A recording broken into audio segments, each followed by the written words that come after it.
Welcome. I'm William, and this is Quarter Core Gaming. Today we're going to take a look at 5 facts in 5 minutes or less about the upcoming launch of World of Warcraft Classic. Something I've been looking forward to for a long time. So stick around and we'll knock those out. Hopefully I can do it in 5 minutes or less because I love to talk about Classic, Vanilla, whatever you want to call it. But I won't have a timer up there until I'm editing, so here's we might get it, we might not. We'll see.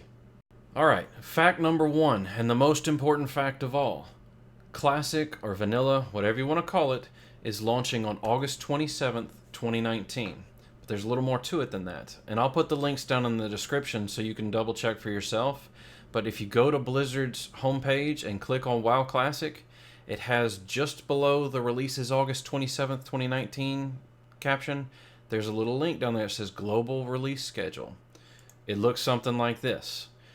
Look at this release schedule, find out what you're closest to so you have an idea of when release actually is for you, because it's not the same for the entire world. You've got some on the 26th, some on the 27th. Fact number 2. The character creation and name reservation date is August 13th, but again, just like the launch date, it's going to be just a tad earlier for the Americas. It's actually going to be on the evening, afternoon of the 12th for the Americas. And again, I'll have the link in the description down there so you can see it, you can read it. But one major thing, if you are trying to get your name, you want your name, make sure you have an active subscription. If you don't, you won't be able to create your character, reserve your name. You have to be a current subscriber. Fact number 3. Classic will be utilizing the patch 1.12, which was originally released on August 22nd, I believe, 2006, somewhere right around there. Yeah, that's right. It's actually on the screen. Yeah. They called it the Drums of War. Now, what's nice is you don't have to go through all the patches that we went through in Vanilla. This is what it's going to be based off of because Blizzard believes that this patch was when the game was at its most optimal for Classic. Number 4. So we know that Classic is going to release on patch 1.12, so we have all those updates, those class balances through it, but it's not all going to release at once. You're not going to have Naxxramas as soon as the game comes out. It's going to release in phases, and since there's a lot to each phase, I'm going to do a PvE phase and a PvP phase. And again, for all of these references and stuff, I'm going to put the link down in the description. So bear with me here. For Phase 1 for PvE, and we're focusing on PvE this time through, and we'll do it again for PvP. PvE Phase 1 is going to be Molten Core, Onyxia, and Maraudon. Phase 2 PvE, they're going to add Dire Maul, Azuragos, and Kazakh. Phase 3 for PvE, they're going to add Blackwing Lair. The Dark Moon Fair is getting added, which is awesome. They will add, let's see, I think they're also going to add Dark Moon Fair cards dropping throughout the world when they add Dark Moon Fair. Phase 4 for PvE, we'll see Zul'Gurub added, so we'll have ZG20. Ooh, love that dungeon, or raid. Love killing Hakar. It was a fun fight.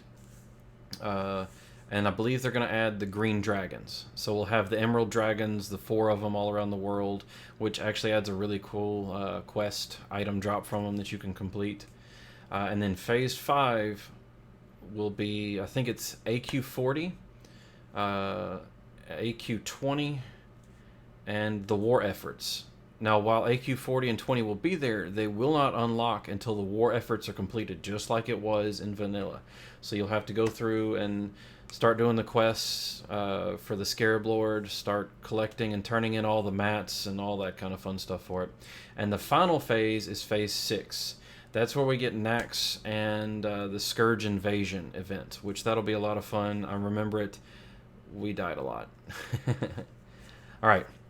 Now we're going to do the PvP phases. So PvP Phase 1, with Phase 1, you can world PvP, you can kill one another, but there's no real tracking of it. There's no rewards, no formal reward forms or anything like that. Now PvP Phase 2 is when they implement the honor system. That's going to include dishonorable kills and PvP ranks. Now, Phase 3, you get Alterac Valley and Warsong Gulch. Phase 4, they add Arathi Basin, which I loved that one. Basically, King of the Hill, so much fun.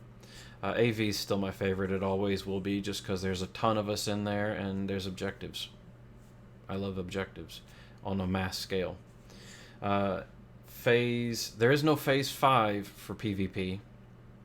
For Phase 6, there will be world PvP objectives added in Silithus and Eastern Plaguelands, and that'll come along with the PvE, Naxxramas, and the Scourge Invasion.